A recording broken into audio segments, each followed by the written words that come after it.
Greetings fanboys and fangirls, I'm Mark Angander, also known as Movie Pancake Boy, and welcome to part 2 of my honest review of the TV show Angel. So I was saying before that Lorne is a demon who owns a demon karaoke bar. I know, crazy right? But he's another of the new additions to Angel Investigations during the second season. So Angel continues his downward spiral thanks to Dara, who has been brought back by Wolfram and Hart, and he mocks 17 lawyers in a wine cellar with Dara and then fires his crew. And this, fanboys, fangirls, is when Angel flips her shit and goes after Wolfram and Hart full magnum force. While this storyline is incredibly cool, it's also incredibly predictable, as you know that Angel's going to realise that he played straight into Wolfram and Hart's game, and that's what they wanted all along. So he goes back to the gang and attempts to make amends, and he says, I want to work for you. And at this point, Wesley Wyndham-Pryce, who I mentioned in my last video, who's come over to Angel, became the leader of Angel Investigations. And while everyone else forgave him relatively quickly, Cordelia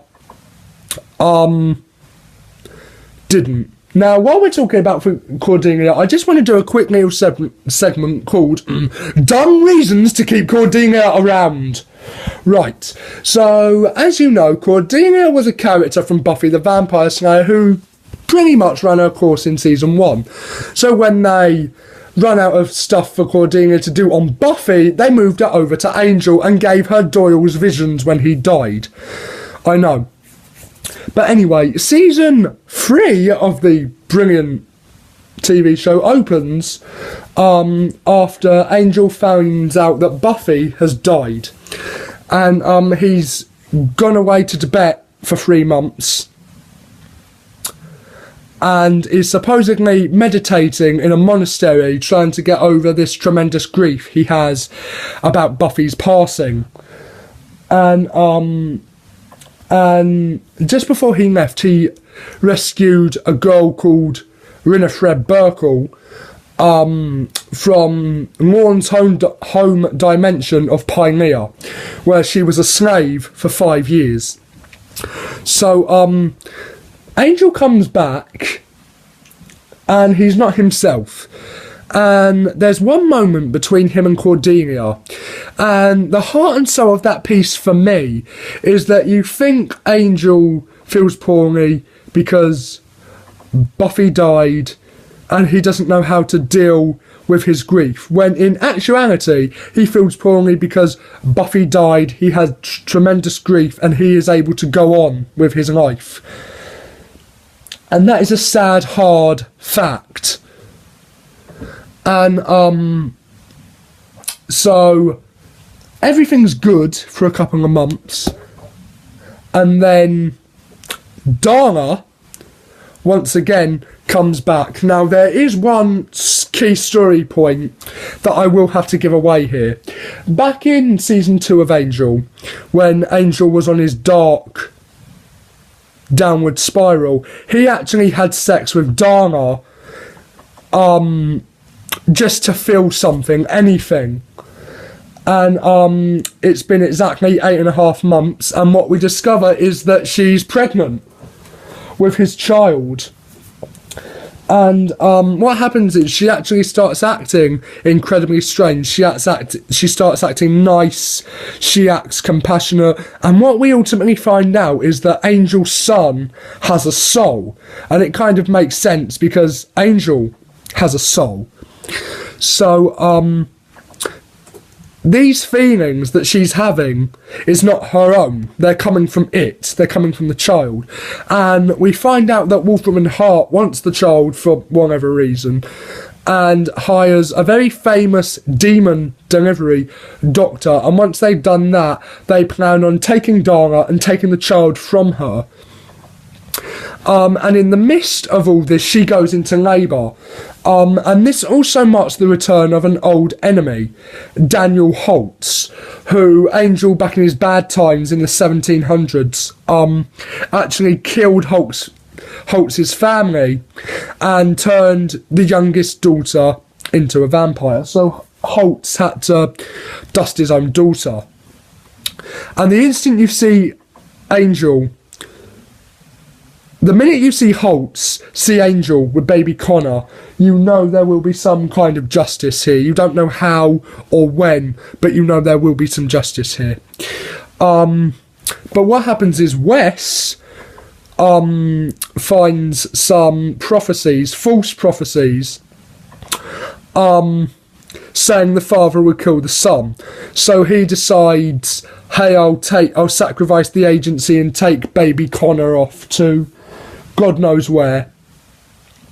And Angel finds out, and he once again flips, and he faces off with Wolfram and Hart and Holtz and a time-travelling demon named Sojourn.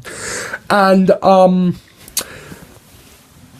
Sojourn opens a portal to the Kortoth, which is the darkest of the dark worlds, and Holtz jumps through it with the baby so that Angel will not have his son. Now at this point, they have been moving him towards Cordelia. And you kind of wonder why, considering they've never shown any romantic interest in the 6 freaking years that they've known each other. You know, it's just like, suddenly they're smitten with each other. And they were running out of stuff for her to do, so what's the solution? To hook her up with Angel! And what happens is, at this point, Connor comes back from the Kortoth, all grown up. Now, I know you're probably thinking, how is it possible if he's only been gone 3 weeks? So, they set it up on season 3 of Buffy, that when you go to a hell dimension, time passes differently. So Connor's really lived 18 years in this universe, and Holtz has been excuse me, Holtz has been training and teaching Connor to kill his father.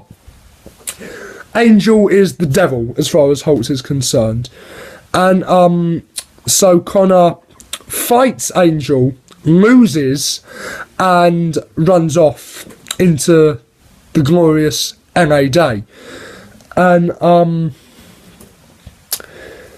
after a while he begins to be won over by Angel when he's saying to him, see, I'm not a bad guy. And Holtz then kills himself, but does it in a manner which makes it look like Angel did it, which is strange because throughout this whole episode where Holtz kills himself, he's saying to Connor, you belong with Angel. He's saying to Angel, Connor belongs with you.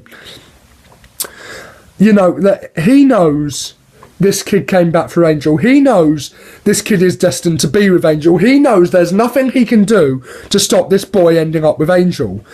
And if he gets in the way of that, the boy will end up hating Holtz.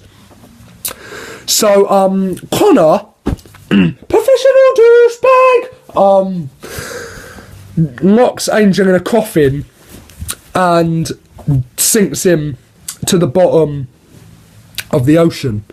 And in the midst of this, Cordelia becomes a higher being.